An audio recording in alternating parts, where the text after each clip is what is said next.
Halacha Yomi. We're page 326, Halacha 103. One who is unskilled at sewing and does not have any other clothing to wear may sew and repair clothing that are needed for the holiday, as it's considered a maaseh hediot, the work of an amateur, and melacha that does not require skill, or the unskilled performance of melacha ordinarily requiring skill. So let's say you don't know how to sew, and you don't have any other clothing. Your hem of your pants for the holiday fell out. You're allowed to sew it yourself. It's considered unprofessional, amateur work. Amateur work is allowed on Chol Hamoed. 104, however, a tailor who is adept to sewing may only sew on the moed for the holiday, for the sake of the holiday, with a shinui, right? Let's say with long stitches, one stitch high, one stitch low. So let's say your hem or your pants fall out, and you take it to a tailor. The tailor is a Jew. He's not allowed to stitch it in a normal way. He's got to stitch it in a shinui way, even though you need it for the holiday. 105. One may sew a button onto a garment if there's a great necessity. Let's say you can't wear it without the button. However, it should be sewn on loosely or sewn on with only two of the buttons, 4 holes. Shoes or clothing may not be brought to a shoemaker or tailor in Chol Hamoed, but one may buy new shoes or clothing if necessary. If you can't buy new ones, so then you could repair the ones that are not wearable. Okay. 109. One may not instruct a non-Jew to perform any melacha for a Jew on Chol Hamoed that a Jew himself is forbidden to perform, with or without payment. The big one by this is having your house built. You can't have your house built on Chol Hamoed. You got to tell everybody to go home. Right? 110. If the non-Jew perform melacha on behalf of the Jew, it's permitted for the Jew to benefit from the melacha that was done, even though it should not have been done initially. Let's say the guys came to work anyways, and you forgot to tell them not to come, and then they already built a bunch of stuff, so you don't have to tell them to destroy it because you're allowed to benefit from it. But ideally, you're not allowed to tell them to build. 111. It's causing you a loss, though. What? The unconstructed house. What's the loss? The longer you have it, the longer you have to pay for it. I have to pay for it. What do you mean, the house? Meaning, right now, I live somewhere, I'm paying here, and I'm paying there. The longer I have this in construction, I want to finish fast because I'm buried in payments. Right. So it's a loss. So you're saying for the sake of that loss, Chol Hamoed should be allowed? Well, yeah. Okay, I have to look into if that's considered really a loss. I'm saying anyways, you would have paid for the month, no? But you extend it, like Extending. Chol Hamoed is a week. It's a week.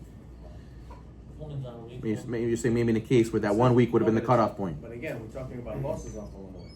But I can do this, I can do business, I can do it if it's going to cause me a loss. This is causing Right, me a I'm saying what's the loss? So you wouldn't have paid the month rent because of that. Yeah, my time would have been less. 111. One who's having his house built by a non-Jewish builder may not allow him to work on Chol Hamoed. This is even prohibited with a contracted agreement. And even if the workers were told specifically, even if the worker was not told specifically to come work on Chol Hamoed. However, if hiring workers under a job contracting agreement known as kapalanut is a customary arrangement in the city for this type of work, then the construction is permitted. I'm paying him like on Shabbat. If I'm paying him for that. Right. For on Shabbat there's Marit Ayin. On the Chol Hamoed, I don't know if it's Marit Ayin.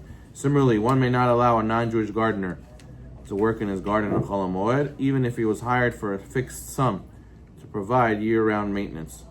Right? Usually these guys, they charge like per season $800, let's say. $700. So even if you say, yeah, I pay you per season, it's not allowed, he says over here. 113. A job contracting agreement is permitted when the worker is working on movable objects. Therefore, one may bring his laundry to a non-Jew before Yom Tov, even if it will be cleaned on Yom Tov, provided that you do not tell him to do it on Yom Tov. 114. One may give objects in need of repair to a non-Jew or a Jewish craftsman on Chol Hamoed, as long as the Jew does not count or measure. Preferably, the craftsman must be specifically instructed to make the repairs after the Moed. Okay, 115. Community needs. It is permissible to publicly perform even strenuous melacha to provide community needs on Chol Hamoed, even for payment. Yeah, so what's a community need? Let's say they're building the synagogue. They're allowed to continue building the synagogue on Chol Hamoed. Okay, what about the mikvah?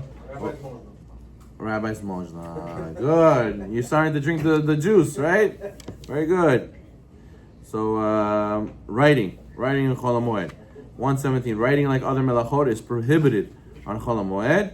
118, calligraphy is not permitted in Chol Hamoed because it constitutes Maseh Oman. However, for pressing community need or Davar Aved, it's allowed. You're not allowed to write a letter in a Sefer Torah. Let's say you found a Sefer Torah that's Pasul. You need to fix the letter. You're not allowed to fix it if you have other Sefer Torahs. But if you have no other Sefer Torah, you're allowed.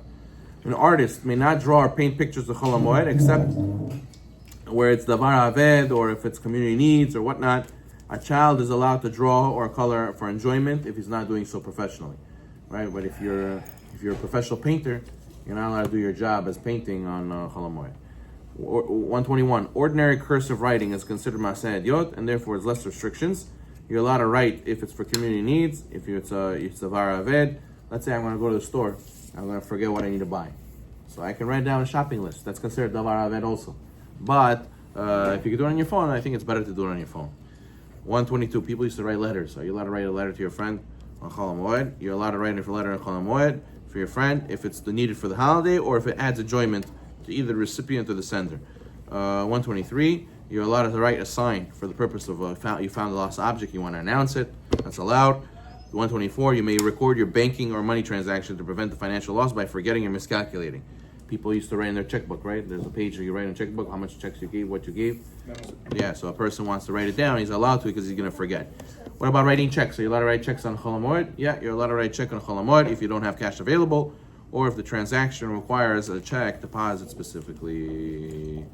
It's forbidden to write a borrower's contract on Chol Hamoed. Let's say I take a loan. Halacha is when you take a loan, you need to have a contract. I'm not allowed to write one formally on Chol Hamoed. One may write on sand, or a fogged up window, or with chalk in any temporary type of way. You may write novel explanations of a Torah concept, Chidushei Torah, because that you might forget. Typing on a computer, 132. One may type on a computer since it's not considered a professional skill. One may even print what you typed on Chol Hamoed, provided that all you need to do is press a simple button. You're allowed to send text messages on Chol Hamoed, even if it's not a Davar Aved. You're allowed to take pictures on Chol Hamoed. You're allowed to record on Chol Hamoed. Okay, good. We'll stop over here. Baruch Hashem.